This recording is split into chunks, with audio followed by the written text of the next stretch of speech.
Join me as I talk with people who express their creativity in ways that can inspire the rest of us to recognize our own creativity. What could creativity give you that you don't already have? Well, that's what we're going to be talking about in our conversation today. Hello and welcome to Creativity Conversations. And today I get to speak with Diane Cameron. Hi, Diane. Hi, I'm glad So, to be here. I'm glad you're here too. So, my very brief description of what you do, which is, of course, this much, is you're provocative and compelling, so I hear, as a writer, a speaker, a book coach, a consultant, and have you done a TED Talk too? I did a TEDx talk, yes. TEDx. That counts. So, we were talking earlier about different kinds of questions that would be interesting to share with people who are watching. And I'd love you to talk a little bit about what writing has done for you and stepping out from that a little bit. What does it do for other people who learn to write? Oh, so huge question, huge question. Of course. Because people will say to me, how long have you been writing? I've been writing, whoa, since I was a little tiny kid. Now, back up. Why might that be? I grew up in Pittsburgh, busy city then. There were four newspapers. My family subscribed to all four. My mother read all four. So as a little kid, I saw this. Mhm. And obviously, I saw that it was important. So when I was about four, I created a newspaper. Now, I So couldn't great. write. I didn't know how to write, but I knew what cursive looked like. So I made swirl, swirl, swirl, swirl, and then I folded it up like a newspaper and I delivered it to the neighbors because that was apparently part of the deal, right? You delivered it to their porch. Um, the other thing then along those lines, so this, credit to my mother, who that hasn't always been an easy relationship. Because she read these four newspapers, she clipped them for us every day. On your breakfast plate or on your dinner plate was Dear Abby and Lander, something from the news, something from fashion that she thought would be relevant, like don't wear horizontal stripes. That was her bugaboo. So I also learned in writing came these sometimes welcome, sometimes not gifts, but you could share with people through writing. I think that's what I lost most. So then as I went to elementary school and whatever, then the idea of a journal became important. At a certain point in my life, it very much became life-saving as a like Mm. safe place to process, diary, journal, that kind of thing. And then much, much, much later. I mean, I knew that the books were actually written by people. Like that was a big aha. Something happened here. A person did that. And then, but I thought I couldn't have anything to do with that. And I remember such a telling story. I remember, God, in my early 20s, I go to a therapist because I'm unhappy. And this big secret comes out. I want to write. So she doesn't know me very well, but she says to me, well, one of the things I know about writers is that they write. So, I mean, duh. So she said, so here's your Oh, God. homework. Like you should go home and write something and you should send it to somebody and like see what that's like if you want to be a writer. So I went home and it was like a couple weeks before Mother's Day, like now. Um, and I was a stepmother. And so I wrote this rant about how stepmothers are not just not appreciated, but are demeaned. And it's Mother's Day. So it was like being a step monster on Mother's Day. And I sent it to the local newspaper and they called. I remember getting this phone call and it was like, and I remember, thank God it was a phone call because this guy was like, yeah, this is Diane, and I've got your piece, and I'd like to use it for Sunday. Is that okay? And I'm sitting there like, oh shit, he thinks I'm a writer. Like, thank goodness he couldn't see me or hear the shake in my voice. And it was like, yes, that would be fine. And so they used it. And then I go back to her, to the therapist the following week, and I tell her what happened. And she was like, oh, damn. She thought this was just a pipe dream, just like one of my many fantasies. And if she could get me like off that, then we could move on to whatever Diane's real issues were. And I stumbled into this thing that I could actually had something to say. I could say, and in that case, I mean, it was so raw and so much truth that I could say it and it was meaningful to other women, So, stepmothers. I'm sorry. Go ahead. So, what you're saying, if I might condense it, Yeah, is that it transformed your life. absolutely.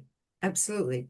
And what the thing that's important is the next three pieces that I sent were not accepted, right? But it was like I got the idea connected. Right. And then it was like maybe they'll take the fourth one or the sixth one. And so then I kept sending. And it And, worked. and It took gradually off. then it took off. Fabulous. Yeah. A great story. So, talk to me about how and if writing can connect you to something deeper inside yourself. Um, I'm a huge believer in that. Um, and in lots of ways. I mean, is now I also teach writing, so and I see this for people. So I do a lot of timed writing, just like rapid writing. So like no editor, no thinking. I set the clock. I tell them this is a game. Keep your hand moving. That's the only thing you need to do. And people will, at the end of that, there'll be tears, there'll be surprise, a memory will have come, a feeling that they didn't know they had. I mean, it happens to me too when I do my homework, because I think we have this stuff inside of us, but the editor or editors are so strong.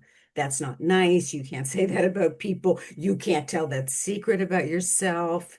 You need to be, especially women, nice, ladylike, pretty. If you tell a story, you need to tell it pretty. And Right. so the editor is like, no, no, don't, never. Yeah. Fabulous. But if you can get past that editor in whatever way, I'm looking past you in your studio, visual art, that's another way people get past the editor, right? If they have some kind of visual art practice, maybe it's collage, or something abstract, so it's not linear, and all of a sudden they'll see what they're doing. They'll pick up an image and they're like, why did I pick up that image? That is so true. And I think that one of the pleasures in whether it's writing or making art or making music, whatever it is, there's something in there that speaks to you in a way that you don't always know is going to happen. So Right, I've been playing around with this too, where I will have someone choose something that's on their mind, and then as they have the paper and whatever mark making materials they have, we can start out with if that feeling had a color, oh, what would it be? Or if you were going to make a shape to express that feeling. And then as you were talking about timing it and then looking at it afterwards, it's like, holy smokes. right. I, Who knew that was in there? right. And it's so freeing.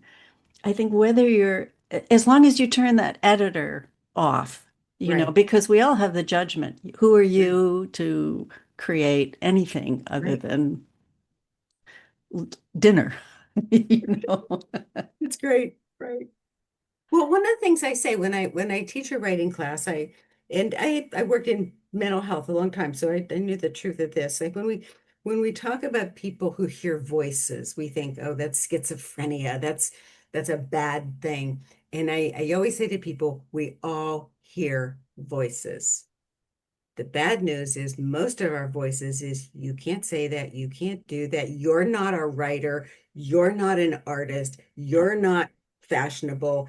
It's all the limits, Yeah. right? And I said, and our job is you can't shut them up forever, but like quiet them, at least for today in this class, quiet them. Yeah.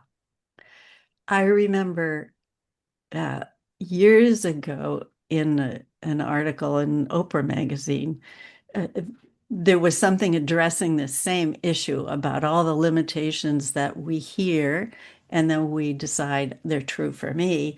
And so Oprah said something like 2 words, so what?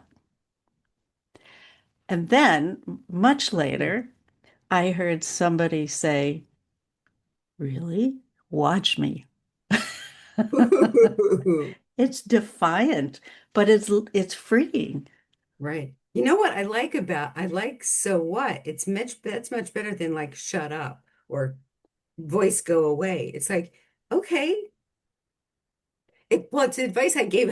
I give this to friends often recently. It's like when you're having a difficulty with a person to say, you may be right.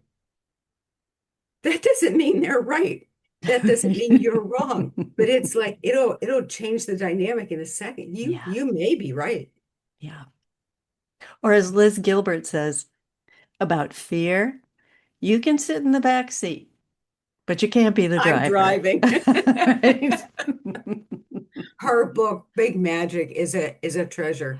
Oh, it's fabulous. Yeah. Do you think that creativity, whether it's art, writing, however, is a pathway or a doorway into more self-trust rather than self-improvement? Ooh, what a good question. Because I mean, I come from and I'm part of the self-help world in a sense. So that's self-improvement. I'm a lifelong 12-step person. That's self-improvement to a degree. But this is very interesting. The creativity, in whatever form. First of all, I'm doing this as I'm speaking. It's like it is self-acceptance, or I wouldn't get up and move to that music, or I wouldn't get out my colored paper or my markers or whatever. Yeah. So I'm gonna let myself play, which I Mm, think takes courage. I mean, I see it in the writing class. They have the notebook in front of them, and I'm giving them all the verbal permission, and they're still frozen. mm. Right? They're still stuck. And you may see this with people with visual art. I'm not an artist. Right. I can't even paste that piece of paper on another piece of paper because that would make it art. Right. Yeah. And if you're not Picasso or Monet or Mary Cassatt, forget it. Right, right. And those first two were cutting up pieces of paper and pasting them. Exactly. So, is there something that you could say about who you've become as a Hmm. result of being a writer and teaching other people how to write?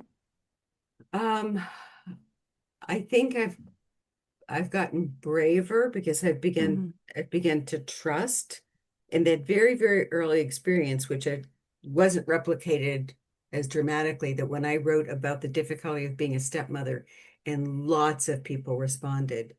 The Mhm. birth mothers responded, the dads responded, the stepmother, the kids responded. And it was like, oh, like I'm not alone in this, Mhm. So I think that's always my goal. And then what I've learned is if I say my truth, 100% of the time, it's going to be somebody else's truth too. It always is. That person is out there Mhm. feeling very alone, thinking they were the only one that XYZ happened to. Um, because I mean, that's why we read memoir. I always say to people, the reason we read memoir is we want to know something hard. If mine wasn't Auschwitz, but that was something hard for that person, and I have hard things, I want to know how they got through it. Yeah. That's going to help. So if I tell my truth and like the outcome's not my business, I'm real clear about that, but it's going to help somebody. I really try to be Wow. very clear. I'm not trying to reach her or him. Someone else, like can say God or higher power, whatever, reach whoever is supposed to be reached by this. Yeah. Let this connect somewhere. Yeah. So you're not alone Right, in your experience of we all have to do hard things. right, right. Wow. And I think when you're younger, you do feel alone. If you've never been exposed to whatever it is Yeah. that a family can do, and they can do a lot of things. If you've never been exposed to the rest of the world, then you think you're the only one this has happened to. And then you decide why, because I'm bad, because I'm short, I'm this, I'm that. That's why the bad things happen to me. Yeah. And you start to tell that story. So, but it's making me think about how we have these voices in our heads and how we ever got them in the first place is like, really? Is this what we get Yeah, born into? Is this right, very few of us grow up in this environment where I can do anything. Or we start that way till maybe right, 4 or 5. But as soon as we get into first grade, oh, you're not a this, you're not a that. right, right, And how that comes to be is, I think, part of the human mystery. right. And which voice? Because there's also that, we say that, well, it was boys and girls. You can be anything. You can be the president of the United States. You can be the CEO of a big company. That's one voice. In the meantime, you can't run. You're chubby. You're to this. You're not enough of that. And so now which one am I going to believe? You know, Yeah.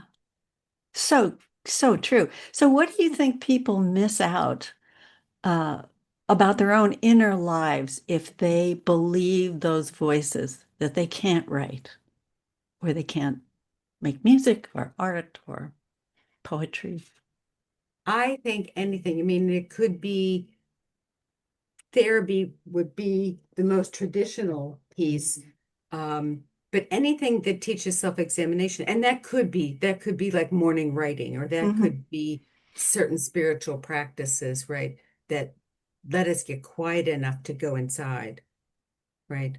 But something to at least find out where those, like when somebody says they can't, this the other shtick is like a lot of people think they can't write because of bad seventh grade teachers who It's equated, I brilliant. could I could go back and punish them, who equated spelling and punctuation with writing. And I always say Yeah. it has nothing to do with writing. That's later. That's called editing. That's way down the line, right? Leave that alone. That's for those bad seventh grade teachers. Now, a good seventh grade teacher is going to say, pick up your pencil and put words on paper, and that's terrific. You fill the whole paper, you win, you Oh, know? First, get it out. yeah. Yeah. And Yeah. have the safe space to do it in. Yes. Yeah. Wow. Has creativity ever helped you go in a particular direction? Do you Ooh. find yourself or students that you work with, once they get into the process, they start seeing either a pattern or a direction or something that enables them to take a step? Um, that's an excellent question. Excellent question. I think and so this is also creativity as a teacher, Mm. right? Because I've come into teaching writing as like some ways that I've been taught it should go like this, you're supposed to do this, you should say this. And sometimes when I'm working with somebody, it's like I'll just get a feeling like tell her to stand up, tell her to move, tell her like get away from the Yeah. desk and the pencil and the piece of paper because Yeah. she thinks that's writing. And not everybody's people are afraid of this, but it's like get up and march, get up and punch the air. Like I can feel there's something in the way there. And so it's like, all right, I'm going to be brave as a teacher in this moment. We're going to put your manuscript down and we're going to see what's in the way, you know? And sometimes it works, sometimes it doesn't. But it's like, I mean, and it was like years into my education where dance and movement came into writing. And it was like, you know what? Your body knows too. Your body Yes. knows how to write. Yes. That's the bag that's holding all this stuff. Right. Let some of it out, make some room in there. Yeah. And that's from what I hear you saying, is that to me is the beauty of, and maybe a result of, probably a result of being a writer, because you get these intuitive hits. Do something, Right, get up, move, right, wiggle around. right, right. Yeah. And I think that's coming from, I mean, I was thinking about what I made a stack of books, or what are the books that have meant a lot to me? Sort of Anne Lamott, Bird Oh, by yes. Bird, shitty first drafts, because like shitty first drafts in your whole life. Right. Make a really, before you make a cool outfit, make a bad outfit. Try on Yeah. that sweater that you think won't go with those pants or whatever. It might, it might not, but then you'll think, try this other thing. Like Yeah. this idea of the bad first draft can apply to a whole bunch of things.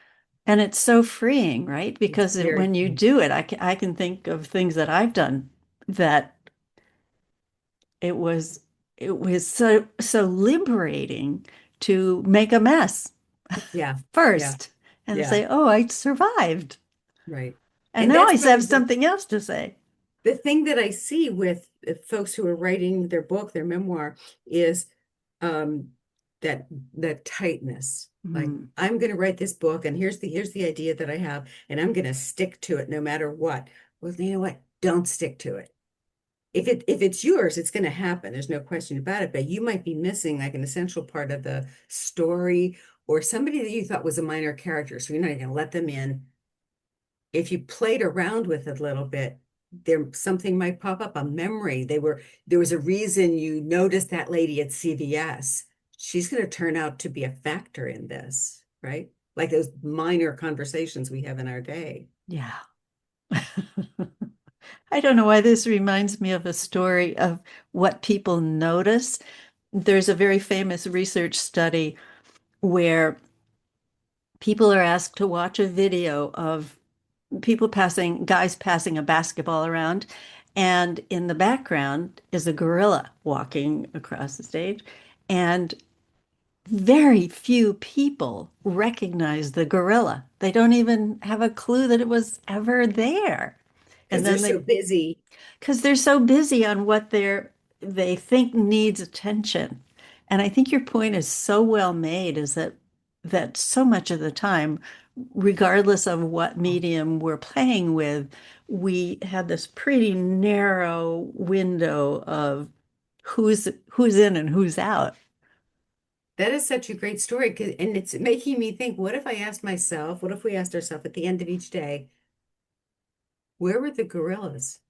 Did I miss any gorillas today? I'm And you saving that one. That's a it good might one. be another driver, it might be a conversation that you didn't think it was important because it wasn't about your work, but it turned out to be really important or lovely or something. But like, Yeah, did I miss a gorilla today? that is brilliant. I like And if that. that is how you're teaching, wow, that's amazing. So this may be a variation of a question that we've addressed earlier, but how do you see writing, particularly as something not optional but essential? Um, whew, I have this sense for myself in my own life, I don't have a choice. I'm a word Mhm. person. I'm a words on paper person, very specifically on paper. All of my writing starts on paper before I come to the computer. I mean, as a kid, there I was making my paper newspaper. Um, I think for other people, there's going to be degrees of that, but I hope to lead people to that. Hmm. No. Even and to start tiny. Like when people talk about doing gratitude lists or journals, I always say three things.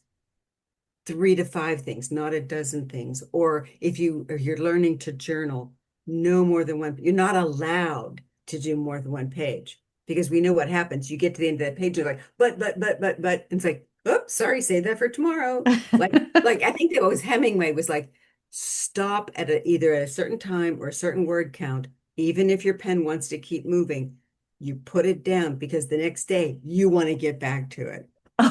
Like let that energy build Oh up. my gosh. Don't run out on the day you're working. Oh, that might take so much self-restraint. It would, yeah. That is so funny. I don't, you were talking about the journaling and, how Julia Cameron has the morning pages, but Yeah, she also yeah. has artist dates I where, love artist dates. now, do you do that ever for making it a writer's date and just go Um, somewhere and immerse yourself in something? I do. I have to say, I'm very grateful to her for that book because when I was brand new, I did it. I did all the lessons. Then later, a friend and I did it together. And so artist dates became important. And recently, somebody, as I'm trying to figure out my life in retirement, somebody said to me, you need to go back to artist dates, like Yes. which will allow you like tiny samples of things, tiny delights. They were and go to things you think you wouldn't like. Only go once. Don't go bowling because you don't like bowling. Go once. Go to some movie that you don't know what it's about, you know. But with all of those, I'm going to have something to write with me. I always have a notebook. I have index cards in my purse, no matter what. So they're going to turn into some kind of writing. Yeah. But I think those are those ways of like breaking through Yeah. what you think you are, what you think you Mm-hmm. like. Mm-hmm. Mm-hmm. Um, Or how you're supposed to express yourself. yes. I Yeah. remember going to a classical music concert, and near me on the bleachers was an artist, and she, as the music played, she would just let her pen go onto her notebook. She wasn't, she was just making lines Wow. and circles and lines, and but you could see she was somehow metabolizing the energy of the music. And I'll bet you dollars to donuts, I don't know where that phrase came from, that that informed her art making. That shows up later. Right. Yes. Yeah. Yeah. That's lovely. Isn't that wild? Yeah. Yeah. That would be an interesting, if I was teaching a multi-session writing class, to have one of the sessions be let's go out in the world and just again, like no grade. It doesn't have to be anything. They're like, notice something and just write it down. Notice something else and write it down. And don't need them to add up. Yeah, Right. that's great. You know, I saw something recently, and I'm definitely going to try this. There's a book by a man named Austin Kleon called Steal Like an Artist. Uh-huh. And he created something, and I'm going to mash up the name. It was something like newspaper blackout. So he would take a newspaper article and he would black out all the words except for a few here and there that had their own meaning, not related to the article at all. So maybe Yeah. it would, he got his magic marker, you know, and so then maybe you have give peace a chance in some Wow. article about gardening, you know. Yes. Oh, that's nice. But anything we can do to shake things up and get us out of our Right. routine. And it sounds like that's what you do. Right. Which also shows, I mean, there's an example of like there's found art, there's found writing. Yes. It is found writing, Yeah. found poetry, maybe. Yeah. Yeah. Yeah. It's just a matter of looking for it. Well, Yeah. just, right? The big just. The big just. So, for people who are listening to our conversation, what would you say to them about how good it is to write? Oh, it is good to have written. It doesn't always feel good when you're writing because all the voices are going to come, the laundry's going to come, else. And I think for visual artists too, right? Yeah, They'd of rather course. do everything else until they sit down and then it's good and it's freeing. Um, the other thing that I feel like it's been my life lesson that I want to give to other people is fear doesn't go away. We keep Mm. thinking, when fear goes away, I'll do blah, blah, blah. When fear goes away, I'll take that art class. When fear goes away, fear doesn't go away. It is whatever. It's part of the human condition. I think it's part of creativity, actually, which is hard. But fear is all that jumbled up energy, messaging. Um, in my head, I collect those artists that had tremendous fear. Everybody wants to be Katharine Hepburn. You know what? Katharine Hepburn wasn't Katharine Hepburn. We have this idea, this glamorous, independent woman, her long legs, the trousers, right? She was the most insecure, neurotic, codependent woman ever. She was stuck to Spencer Tracy like glue. She wasn't Katharine Hepburn, but she influenced all of us to like give up this and give up that. The other person who I absolutely adore, the stories of Henry Fonda, greatest stage, greatest film, won every award you can win. Not once did he enter a performance, even if he was in a play that ran for 72 nights. Every night he threw up badly. And so his practice and his contract, whether on a movie set, third day of filming, 16th day of filming, they had a bucket and a towel for him because he was going to throw up. He was so scared. And he was Henry Fonda. And so like the mantra of that, and I say to this every night to myself, and throw up and go, because that's what he did. He threw up and then he marched on out there. He didn't wait. He didn't say, well, if I just pray or if I just talk to my therapist or if I just read the right book, the fear will go away. It didn't. And what if Henry Fonda, Georgia O'Keeffe, right? Yeah. She says, people say that they picture her this bravery, and she says, I was afraid every day of my life, but I didn't let it stop me. Yeah. That's the key, because I have in my life, Yeah. I have let it stop me. I've thought, I'm sorry I signed up for that. I can't go to that. I'm not ready. There's a lot of I'm not ready. And I think the Henry Fonda and the Georgia O'Keeffe were like, okay, I'll go. I don't feel like it, but I'll go. I'll walk out there. Something needed to be expressed despite the Yeah, fear. right. And I think that's the courage. The courage is not the absence of fear, right? We've heard that in every Yes. variation, but there it is Yeah. literally. They had the fear, they did what they needed to do, and then they stepped. And Henry Fonda would has said in interviews, once he made it to the middle of the stage, it's fine. Once he was in role, in character, in Mhm. act, he became the actor and not the man. He was fine. Now, what did that cost? It must have cost his body a lot to have I'm that sure it did. adrenaline going through him. Oh my gosh. Yeah, But yeah, so true. It's just little baby steps for the rest of us, right? We do a right, little bit of breaking out right, and right, remember to keep fear in the back seat right. or on the Which I think curb.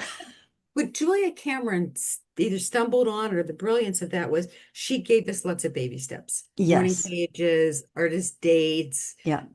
filling the page, playing with art supplies, Yeah. buying yourself a few art supplies, not to be an artist. Don't scare yourself that much, but Yeah. to play with, Right. right? That's the key. Take a little class, take a little workshop. Yeah. Mm. And that's the mindset shift, right? Just let it be play. That is. I've been reading a lot about mindset, and I thought, oh, you can just say to yourself, I don't think I can, but I'll see, or I'll try, Yeah. or Yeah. let's just see. Yeah. Yeah. Yeah, Wonderful. yeah. Oh, what a pleasure chatting with you Wow. today, Diane. Thank you This so is much. great. This is wonderful. So glad we had this time together. Thank Uh, you. as we wrap up, anything you've got cooking on the burners or coming up that we should know about? I'm teaching a class tomorrow night on writing as a spiritual practice, and Ooh. I think it's filled for tomorrow, but I'm gonna do it again in June because I also want to integrate those two worlds, that writing, because it's all of us, is a way spirit can come too, or Yeah, we can come to right. spirit through writing. Oh boy, we Yeah. could have another conversation just about that. Well, I'll make Yeah. sure all of this is in our liner notes, but Oh, thank you great. Thank again you. so much for being Oh, this here. is wonderful. Thank you. You're very welcome. And for those of you who are watching or listening, thank you. And we shall see you in the next episode. So bye for now.